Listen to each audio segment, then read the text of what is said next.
નમસ્કાર, good morning વિદ્યાર્થી મિત્રો. ફરી એકવાર મારી યુટ્યુબ ચેનલ SS બાય રાહુલની અંદર આપ સૌનું હાર્દિક સ્વાગત કરું છું. વિદ્યાર્થી મિત્રો, આપણે ઘણા બધા વિડિયો લેક્ચરથી આપણે એવી બાબત જોઈ રહ્યા છીએ કે જેની અંદર ધંધાકીય એકમો અથવા ઉદ્યોગો જે દિન પ્રતિદિન આગળ વધી રહ્યા છે એની અંદર વિશેષ રીતના તે લોકો મૂડી ક્યાંથી લાવે છે, એટલે કે ધંધાકીય મૂડીના પ્રાપ્તિ સ્થાનો વાળું ચેપ્ટર આપણે અભ્યાસ કરી રહ્યા છીએ. હવે અગત્યની વાત આજે કરવાની છે કે ગુજરાત સરકારના શિક્ષણ વિભાગ દ્વારા શિક્ષણ મંત્રીએ એક માહિતી આપી છે કે ધોરણ 1 થી 9 અને 11 ના વિદ્યાર્થીઓ એમને માસ પ્રમોશન મળશે નહીં અને તેઓની પણ પરીક્ષાઓ આવનારા સમયની અંદર લેવાશે. હાલ ફિઝિકલ રીતના એજ્યુકેશન શક્ય નથી, એટલે ઓનલાઈન શિક્ષણ દ્વારા એજ્યુકેશન અપાઈ રહ્યું છે. એટલે શિક્ષણ મંત્રીનું કહેવું છે કે જે ઓનલાઈન અભ્યાસક્રમ ચાલે છે તેમાંથી જ પરીક્ષાઓ યોજવામાં આવશે. એટલે દરેક વિદ્યાર્થીઓ કે જે ઓનલાઈન અભ્યાસ નથી કરી રહ્યા અથવા આળસ કરે છે અથવા કોઈ અન્ય કારણો દર્શાવીને અભ્યાસ નથી કરી રહ્યા, કોઈ પણ સંજોગોમાં, તો ઓનલાઈન અભ્યાસ કરવો ખૂબ જરૂરી છે. જો ઓનલાઈન અભ્યાસ નહીં કરવામાં આવે તો તેની અસર તમારા ભવિષ્ય ઉપર અને પરિણામ ઉપર જોવા મળશે. એટલે દરેક વિદ્યાર્થીઓએ ખાસ કરીને વિશેષ રીતના ઓનલાઈન શિક્ષણનો અભ્યાસ કરવો. મહત્વની વાત એ છે કે કોરોના મહામારીના કારણે આ વર્ષ આપણું ઓનલાઈન અભ્યાસમાં જ ગયું છે. એટલે સરકાર વિચારણા કરી રહી છે કે આવનારા સમયની અંદર ઓનલાઈન શિક્ષણ મારફતે જે અભ્યાસક્રમ ચાલેલો છે તે જ અભ્યાસક્રમ પરીક્ષાની અંદર પૂછવો. એટલે જેટલો ઓનલાઈનની અંદર અભ્યાસક્રમ ચાલેલો હશે જે તે શાળામાં, તમામ શાળાઓ તેમાંથી જ પરીક્ષા ગોઠવશે. એટલે નિષ્ક્રિય થઈ ગયેલા વિદ્યાર્થીઓ જે કોઈ છે, જો કે બહુ રેર હશે, ઓછા હશે, તો તે જાગૃત થઈ જાઓ, અભ્યાસ કરવા લાગો. તમારા જીવનને કામની વસ્તુ છે. એવું નથી કે તમને અભ્યાસ અથવા તમારું શૈક્ષણિક કરિયર આગળ નહીં જાય. એટલે તમારા જીવનને લગતી બાબત છે અને તમારે જાગૃત થવાની જરૂર છે. તો આ ગુજરાત સરકારના શિક્ષણ મંત્રીએ જાહેર કરેલી વાત છે ઓફિશિયલી. એટલે દરેક લોકો આનું ધ્યાન રાખજો, અભ્યાસ કરતા રહેજો, બરોબર. અને આપણે તો સતત યુટ્યુબના માધ્યમથી આપણે સતત અભ્યાસ કરી રહ્યા છીએ, બરોબર. અમે લોકો સતત મહેનત કરી રહ્યા છીએ, સતત વિડીયો બનાવી રહ્યા છીએ. ગમે તેવા સંજોગોની અંદર પણ અમે વિડીયો ઉતારીએ છીએ, બનાવીએ છીએ, તમારા સુધી પહોંચાડીએ છીએ.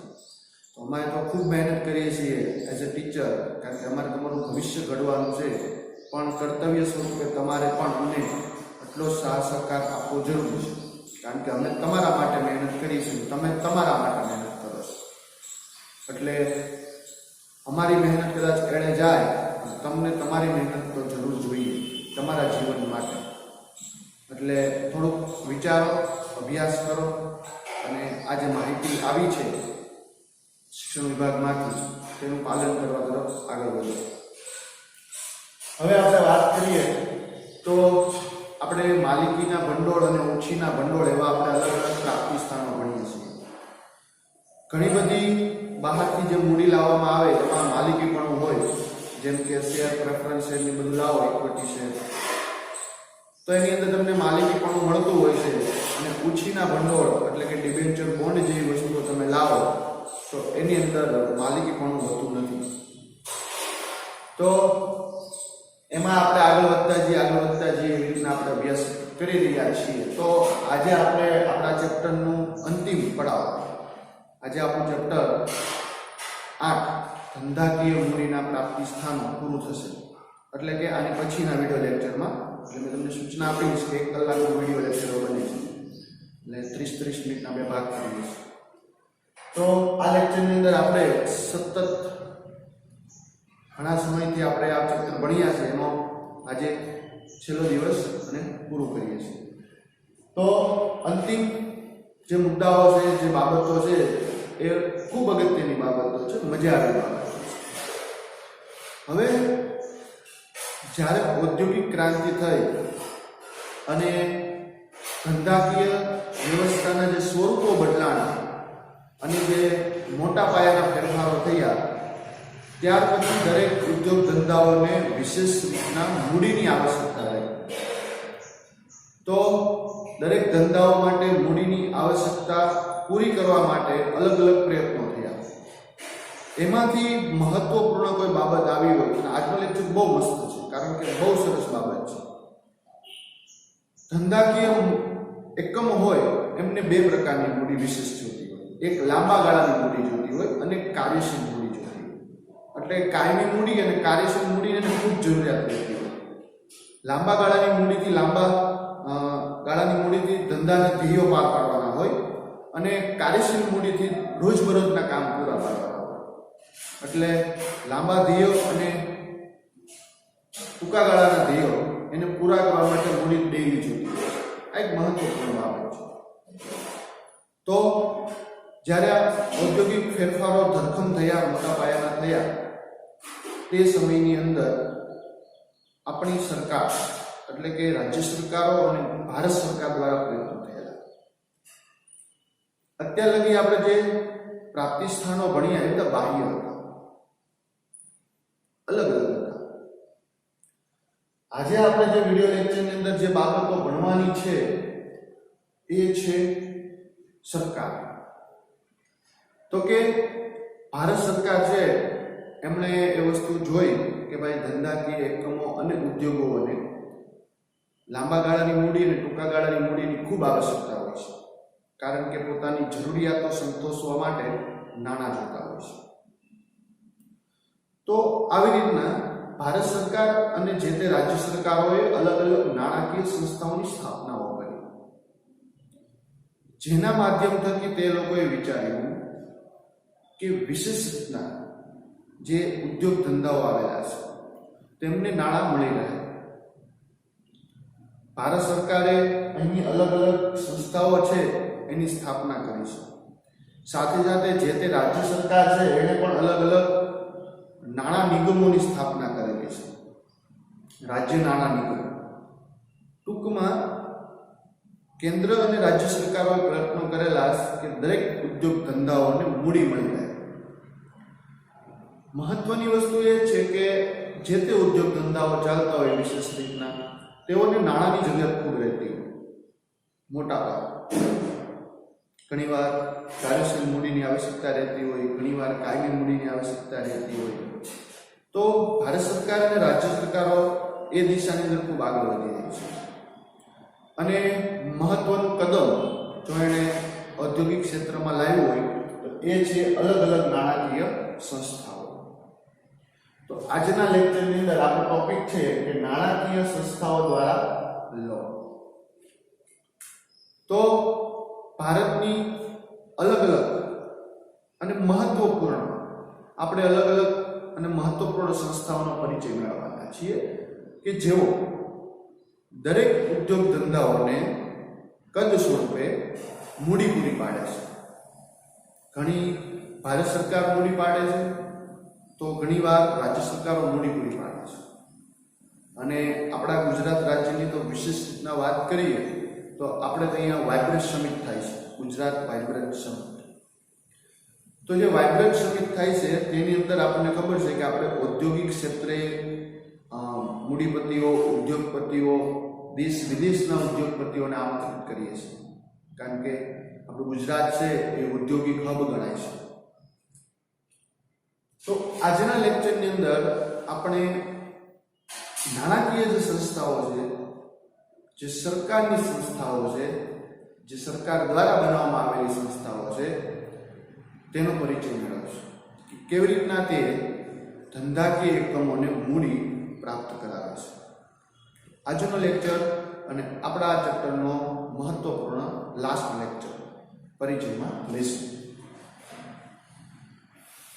પહેલું છે નાણાકીય સંસ્થાઓ દ્વારા લોન. તો મેં તમને કીધું કે કાયમી મૂડી અને કાર્યશીલ મૂડી. કાયમી મૂડી હંમેશા લાંબા ગાળા માટે જોતી હોય, કાર્યશીલ મૂડી છે જે રોજબરોજના કાર્ય માટે જોતી હોય. તો અહીં ભારત સરકાર અને જે તે રાજ્યની સરકારો દ્વારા એક વ્યવસ્થા માટે સંસ્થાઓ ઊભી કરેલી છે. તો આપણે સૌપ્રથમ પહેલા સંસ્થાઓનો પરિચય મેળવી લઈએ અને પછી એના કાર્ય જોઈએ કે કેવી રીતના મદદ કરે છે. બરાબર, તો પછી આપણે એનો પરિચય વિશેષ રીતના જોઈએ. પહેલા આપણે એ જોઈએ કે કેવી કેવી સંસ્થાઓ આવેલી છે. તો કે ભારતીય ઔદ્યોગિક નાણાં નિગમ, બરોબર, IFCI.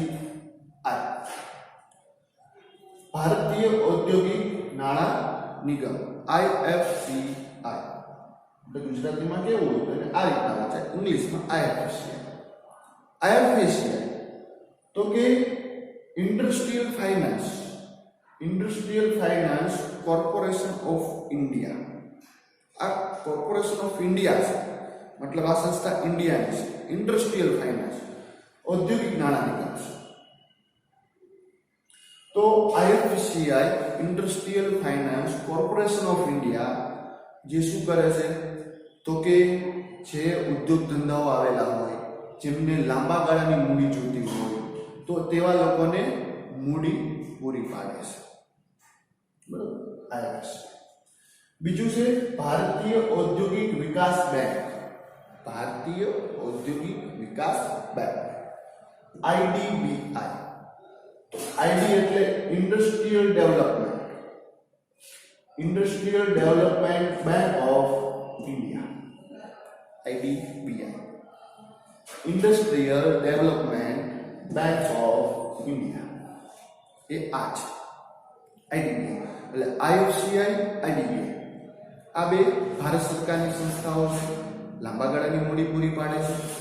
ત્રીજી સંસ્થા ભારતીય ઔદ્યોગિક શાખ અને રોકાણ નિગમ. ભારતીય ઔદ્યોગિક શાખ અને રોકાણ નિગમ. તો જો ઔદ્યોગિક એટલે ઇન્ડસ્ટ્રી, શાખ એટલે ક્રેડિટ એન્ડ રોકાણ એટલે ઇન્વેસ્ટમેન્ટ. જો ઔદ્યોગિક એટલે ઇન્ડસ્ટ્રીયલ, શાખ એટલે ક્રેડિટ એન્ડ રોકાણ એટલે ઇન્વેસ્ટમેન્ટ. નિગમ ભારતીય એટલે કોર્પોરેશન ઓફ ઇન્ડિયા. ભારતીય નિગમ એટલે કોર્પોરેશન ઓફ ઇન્ડિયા. ભારતીય નિગમ એટલે કોર્પોરેશન ઓફ ઇન્ડિયા કહેવાય. તો અહીંયા પણ કોર્પોરેશન ઓફ ઇન્ડિયા એ ઔદ્યોગિક નાણાં, બરાબર, તો industrial finance corporation of India. અહીંયા પણ ભારતીય નિગમ આવ્યું તો કોર્પોરેશન ઓફ ઇન્ડિયા. તો ICI નો મતલબ શું થાય? પેલો ICI તો કે ઔદ્યોગિક credit and investment, industrial credit and investment. આ ત્રીજી સંસ્થા. આ ત્રણ સંસ્થાઓ IFCI, IDBI અને ICICI, આ ત્રણ જે સંસ્થાઓ છે એ ભારતના તમામ મોટા પાયા, જો યાદ રાખજો કેવા ઔદ્યોગિક એકમોને આપે છે તો કે ભારતના તમામ મોટા પાયાના ઉદ્યોગોને લાંબા ગાળાની મૂડી પૂરી પાડે છે. કારણ કે ત્યાં વધુ મૂડીની આવશ્યકતા રહેતી હોય છે. ભારત સરકાર મોટા પાયાના ઉદ્યોગો, જે મધ્યમ અને નાના ઉદ્યોગોની વાત નથી, બરાબર, કે મધ્યમ પાયાના ઉદ્યોગો, નાના પાયાના ઉદ્યોગો તેવી વાત નથી. અહીંયા મોટા પાયાના ઉદ્યોગો, આ એક શબ્દ ઉપર નોંધ લેવા જેવી છે કે મોટા પાયાના ઉદ્યોગોને લાંબા ગાળાની મૂડી અથવા કાયમી મૂડી પૂરી પાડવામાં આવે છે. તો ભારતની મહત્વપૂર્ણ ત્રણ સંસ્થા છે, IFCI, IDBI અને ICICI. આ ત્રણ સંસ્થાઓ ભારતની છે અને ભારત સરકારે બનાવેલી છે અને નાણાં પૂરા પાડે છે. પછી મારે વાત કરવી હોય તો બીજી રાજ્ય સરકારોની છે. આ શું કરે છે તો કે મધ્યમ પાયાના અને નાના પાયાના, મધ્યમ પાયાના અને નાના પાયાના ઉદ્યોગોને ટૂંકા ગાળા માટે કાર્યશીલ મૂડી માટે નાણાં પૂરા પાડે છે. રાજ્ય સરકાર મધ્યમ પાયાના અને નાના પાયાના ઉદ્યોગોને ટૂંકા ગાળાની મૂડી / કાર્યશીલ મૂડી પૂરી પાડે છે. બરાબર, આ બધી વસ્તુ છે ને એની ખાસ નોંધ લેવાની છે, કારણ કે આ જ વસ્તુ સમજ આપે છે કયા સંસ્થાઓ કેવા પ્રકારની લોન આપે. પછી તમે નાના પાયાની લોન જોતી તમે આ સંસ્થા પાસે જાઓ તો મોટા ઉદ્યોગોને આપે છે. કઈ સંસ્થા કઈ જગ્યાએ લોન આપે છે એ મહત્વનું. તો પછી છે ગુજરાત રાજ્ય નાણાકીય નિગમ. બરોબર, તો ગુજરાત રાજ્ય એટલે ગુજરાત સ્ટેટ, નાણાકીય નિયમ એટલે ફાઇનાન્શિયલ કોર્પોરેશન. ગુજરાત રાજ્ય નાણાકીય નિગમ એટલે Gujarat state financial corporation, GSFC, Gujarat state financial corporation. Text બુકમાં આપેલું જ છે ઇંગ્લિશમાં. બરોબર, તમારી પાસે BA ની ટેક્સ્ટ બુક હોય તેમાં ઇંગ્લિશમાં આપેલું છે. પછી છે ગુજરાત ઔદ્યોગિક રોકાણ નિયમ.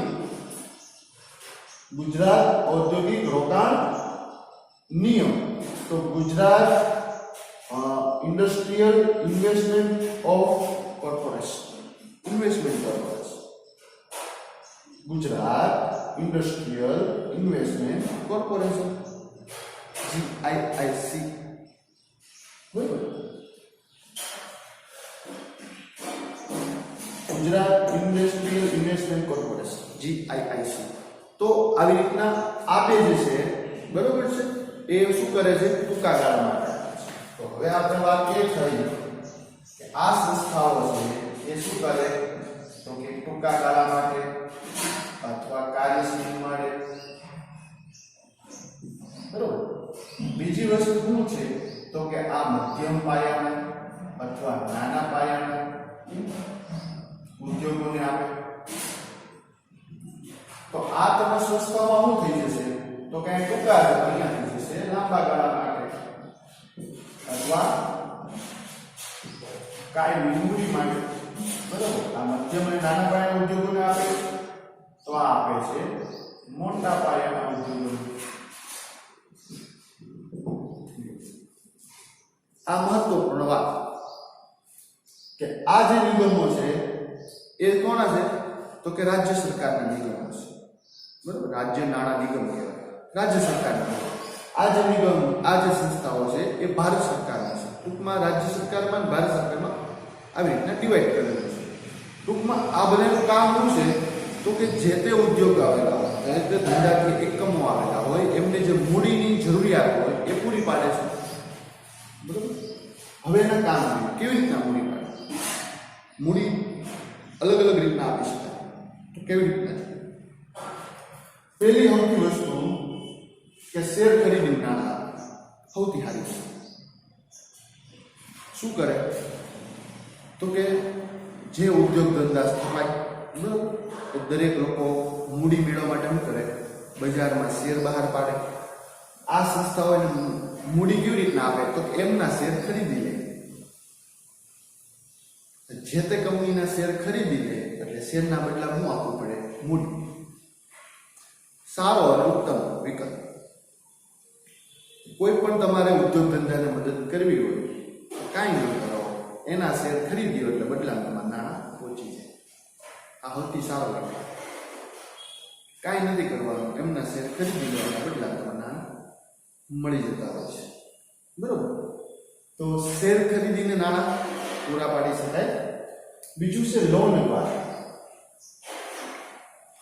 કે સમજો કે કોઈ ઉદ્યોગ ધંધાને મૂડીની આવશ્યકતા રહે તો તેને શું કરવું પડે તો કે લોન દ્વારા પણ એને નાણાં આપી શકાય છે. લોન દ્વારા એમાં કેવી રીતના કરી શકાય તો કે ઉદ્યોગ ધંધાઓ હોય, બરોબર છે, એમને લોન આપી દેવાની, એટલે કે ધિરાણ આપી દેવાનું. ધિરાણ આપવાથી શું થશે તો કે જે તે સંસ્થાઓ છે, બરોબર, આવેલી એ એમને લોન માંગશે એટલે આ લોકો લોન દ્વારા નાણાં આપી દેશે, ધિરાણ કરશે. બરોબર, આ લોકો લોન દ્વારા પણ એમને મૂડી આપે છે. ઘણા બધા ઉદ્યોગ ધંધાઓ તમને ખ્યાલ જ છે કે લોન લઈને મૂડી મેળવતા હોય છે. તો લોન દ્વારા પણ મદદ કરી શકાતી હોય છે. ત્રીજું છે ટેકનિકલ સેવાની સીધી ચૂકવણી કરે. જો કોઈ પણ મોટા ઉદ્યોગો હોય ને ત્યાં અગત્યની વસ્તુ એ હોય કે ટેકનિકલ કંપનીઓ કામ કરતી હોય. કારણ કે ટેકનિકલ રીતના તમે જુઓ તો બહુ એક્સપર્ટ લોકો જોઈએ કે જે કામને વધુ સારું બનાવતા હોય, ઉદ્યોગને સારી દિશામાં લઈ જતા હોય, મેનેજમેન્ટ સારું લેવલે રાખવું અને ટેકનિકલ સાધનો ખૂબ જોતા હોય. બરાબર, એ કંપની અંદર મોટી આવશ્યકતા હોય, એની કાયમી મૂડી છે. યંત્રો લાવવા, પ્લાન્ટ ઊભા કરવા, ટેકનિકલ સાધનો લાવવા. તો મોટાભાગની કંપનીઓ હોય એના માટે યંત્રો, પ્લાન્ટ કે ટેકનિકલ સાધનો આ બધી વસ્તુ બહુ આવશ્યક વિશેષ. આ સંસ્થાઓ શું કરે તો કે જે ટેકનિકલ સાધનોની જરૂરત રહેતી હોય, બરાબર, તો આ સંસ્થાઓ એને સીધી ચૂકવણી કરી દે. મતલબ શું કરે તો કે જો આ ત્રણ વસ્તુ બને. એક સમજો કે આ મૂડી છે, બરાબર, એ નામની કંપની છે અને અહીંયા છે ટેકનિકલ કંપની. તો એ નામની જે કંપની છે, બરાબર છે, આ એ નામની જે કંપની છે એને મૂડી જોઈતી છે. હું કામ ટેકનિકલ સાધનો ખરીદવા માટે. તો હવે કેવું થશે, એ નામની કંપની છે આને કહેશે કે મને તમે મૂડી આપો એટલે હું ટેકનિકલ સાધનો ખરીદું. હવે ઊંધું થશે. આ જે મૂડી આપનાર સંસ્થા છે એ શું કરશે તો કે ટેકનિકલ કંપની આ ડાયરેક્ટ કોન્ટેક્ટમાં આવશે અને ટેકનિકલ કંપની કહેશે તમે લોકો તમારા ટેકનિકલ સાધનો આ કંપની આપી દો. જો સીધી ચૂકવણી. શું થયું, મૂડી પણ મળી ગઈ અને મૂડી દ્વારા શું કરશે, સાધનો લેશે. હું તો અહીંયાથી મૂડી અહીંયા લાવવાની, અહીંયાથી વાપરવાની. તો સિસ્ટમ કેવી કરી નાખી તો કે સીધી કંપનીને જે ટેકનિકલ સાધનો જોતા હતા એ મળી જાય, પછી નિષ્ણાતો જોતા તો બી મળી જાય. તો ટેકનિકલ કંપનીઓ છે એને મૂડીવાળા આદેશ કરશે તમે આને આપી દો, મૂડી અહીંયા આપી દેશે. એટલે આનો કોઈ ઊંચો હશે અને સારું કહેવાય. બાકી તમે સમજો કોઈ કંપની શેના કયા નાણાં ક્યાં વાપરશે કેમ ખબર પડે, ખરેખર એની જરૂરિયાત છે કે નહીં, એક પ્રશ્ન રહી ને. લોન કીધો કે મારે આ માટે જોતી છે, પછી કામ કદાચ ન પણ જરૂરિયાત છતાં નાણાં મેળવવા માટે એવું કામ દર્શાવે તો આ એના માટે સૌથી સારું કે આ કંપનીને મૂડી જોતી છે. શું કામ, ટેકનિકલ સેવા માટે. તો ટેકનિકલ સેવા આપણી કંપની હોય એને આ લોકો મૂડી ડાયરેક્ટ આપી દે, આ ટેકનિકલ સેવા આપી દે. ઉત્તમ વિકલ્પ. તો આ પ્રકારની પણ કાર્ય કરવામાં આવે છે. પણ કહેવાય તો એમ જ થાય કે જો અહીંયાથી આ મૂડી માંગે તો મૂડી અહીંયા લાવવાની, આ મૂડી લોકો ક્યાં આપશે, અહીંયા આપશે. આ લોકો શું કરશે, ટેકનિકલ સેવા આપશે. ટૂંકમાં આની બાજુ જઈને પાછું વાપરવું એની કરતાં આ લોકોને મૂડીના બદલા શું મળી ગઈ, ટેકનિકલ સેવા મળી ગઈ, મૂડી જ છે. હું એમ કહું મારે બાઇક લેવું છે, પપ્પા પૈસા આપો. મારે બાઇક લેવું છે, પપ્પા મને પૈસા આપો. તો મને મારા પપ્પા પૈસા આપે, હું બાઇક લેવા જાઉં, મને બદલામાં તો બાઇક જ મળવાનું છે. ખાલી મેં શું કર્યું, પૈસા આપીએ. પપ્પા ડાયરેક્ટ એને પૈસા આપી દે, મને બાઇક આપી દે. ઈસી છે. મુશ્કેલ ભર્યા પ્રશ્નો ઊભા નથી થતા, સરળતા રહે. તો નાણાકીય સંસ્થાઓ આ પ્રકારના કામ કરે કે ટેકનિકલ કંપની આને ડાયરેક્ટ કોન્ટેક્ટમાં આવે અને જે તે કંપનીની જે તે જરૂરિયાત હોય એ ડાયરેક્ટ અપાડી દે. આવી રીતે બરોબર. તો આ પણ એક વિશેષ રીતના કરી શકાય છે. પછી છે બાંહેધરી પૂરી પાડીને ગેરંટી લે. આ નાણાકીય સંસ્થાઓ છે ને ગેરંટી લે કે ભાઈ હું જામીન બનીશ, તમે મૂડી આપો. આ ઉદ્યોગ ધંધા અથવા એકમોને તમે મૂડી આપો, હું જામીન તરીકે. તો ઘણી જગ્યાએ નાણાકીય સંસ્થાઓ છે એ જામીન તરીકે રજૂ થતા હોય છે. જ્યારે કંપનીઓને બહારથી મૂડી લાવવાની હોય પણ જામીનગીરી મૂકવાની વાત આવે તો જામીન કોણ બને છે, નાણાકીય સંસ્થાઓ અથવા નિગમો પોતે. એ પોતે જે તે કંપનીના શું બની જાય છે, જામીન બને છે. કારણ કે જામીન અગત્યની વસ્તુ છે, જામીનગીરી અગત્યની વસ્તુ છે.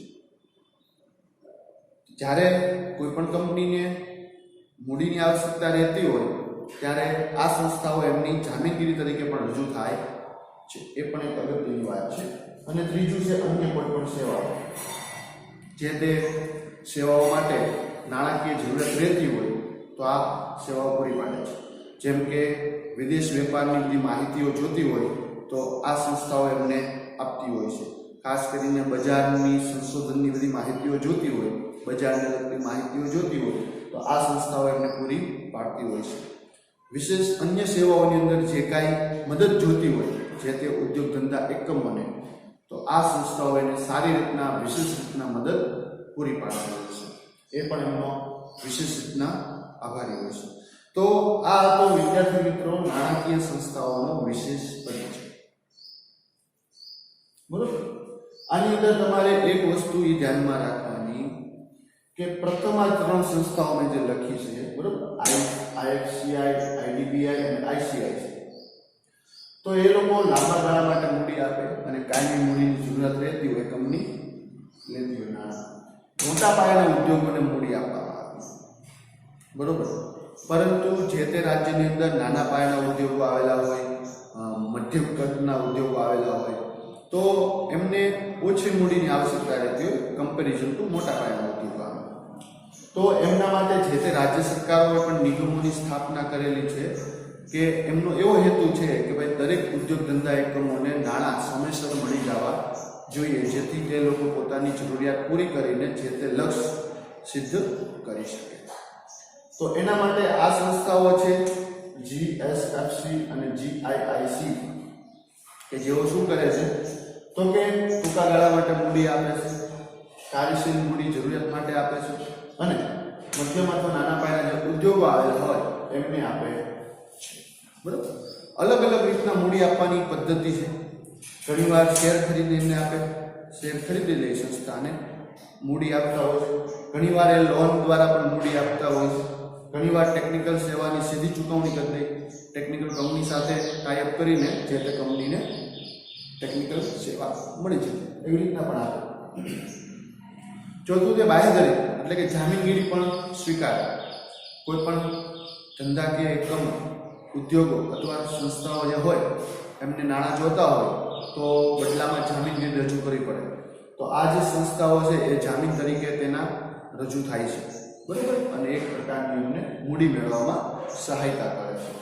અને અન્ય સેવાઓની અંદર કોઈ પણ કંપનીની જે તે જરૂરિયાત માટે નાણાં જોતા હોય એ તમામ પ્રકારની અને જે કાંઈ માહિતીઓ જોતી હોય એ આ સંસ્થાઓ એમને મેળવી આપે છે. અને જે ખર્ચાઓ હોય, પરોક્ષ જે ખર્ચાઓ હોય એનામાં સહાયતા કરે છે. તો અન્ય સેવાઓ પણ એ આપતી હોય છે. તો આ જે પરિચય છે એ ખૂબ અગત્યનો છે, કારણ કે જાહેર ક્ષેત્ર અને ખાનગી ક્ષેત્રના જે એકમો આવેલા છે એને ચલાવવા માટે કાયમી મૂડી, કાર્યશીલ મૂડીની ખૂબ આવશ્યકતા રહેતી હોય છે. એવા સમયની અંદર જે આ સંસ્થાઓ આવેલી છે એમને ખૂબ મદદરૂપ બનતી હોય છે. એ એમનો મૂળ હેતુ હોય છે. હવે જે આપણે ચર્ચા કરવા જઈ રહ્યા છીએ એ ખૂબ અગત્યની ચર્ચાઓ છે કે જેની અંદર આપણે અલગ અલગ બીજી પણ કાર્યો છે એ ભણવાના છે. નવા ટોપિક થોડોક જોવાનો છે, બરાબર, કે એની અંદર વ્યાપારી બેંકો તે લોકો કેવી રીતના મદદ કરતા હોય છે.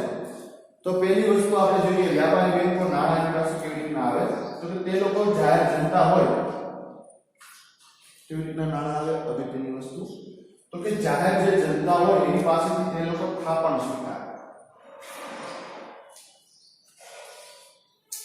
આપણે આ ચેપ્ટર ભણી ગયા, બરોબર. તો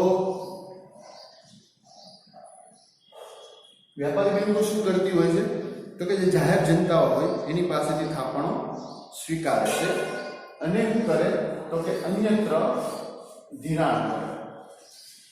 આમાં એવું છે કે બેંક આવેલી હોય એ શું કરે તો કે એક સાઈડ જાહેર જનતા હોય, બરોબર, અને એક સાઈડ રોકાણ હોય અથવા ધિરાણ. તો બેંક શું કરે, જાહેર જનતાની જે બચત હોય એ શું કરે, સ્વીકાર, અને બદલામાં જે બચત આવેલી રકમ હોય એ રકમ શું કરી નાખે, અન્ય જગ્યાએ રોકાણ અથવા ધિરાણ. તો બેંકનું મુખ્ય કામ છે. બંને વચ્ચે તફાવત આવે એ બેંકનું શું કહેવાય, નફો. દાખલા કે અહીંયા વ્યાજનો દર 3% આપે, અહીંયા વ્યાજનો દર 5% લે, અહીંયા આપે અહીંયા લે, બરોબર? તો એને 2% જે મળ્યા એ બેંકનો કહેવાય નફો. આ બેંકોની સિસ્ટમ છે, આપણે અભ્યાસ કરી ગયા ખાલી યાદગીરી માટે, બરોબર? કે તમે યાદ આવે. બેંક જાહેર જનતા પાસે શું કરે? બચતો એકઠી કરે. જે બચતો મેળવી તેનું અન્યત્ર જગ્યાએ શું કરી નાખે? રોકાણ અથવા ધિરાણ કરી નાખે. જે જગ્યાએ રોકાણ અથવા ધિરાણ કરે એટલે કે જેને મૂડી આપે એની પાસેથી 5% વધારે વ્યાજ લે, જેની પાસેથી નાણાં મેળવ્યા છે એની 3% વ્યાજ. તો 5% મેળવ્યું, 3% આપી દીધું, વધ્યું 2%. તો 2% જે વધ્યું બેંકનો કહેવાય નફો.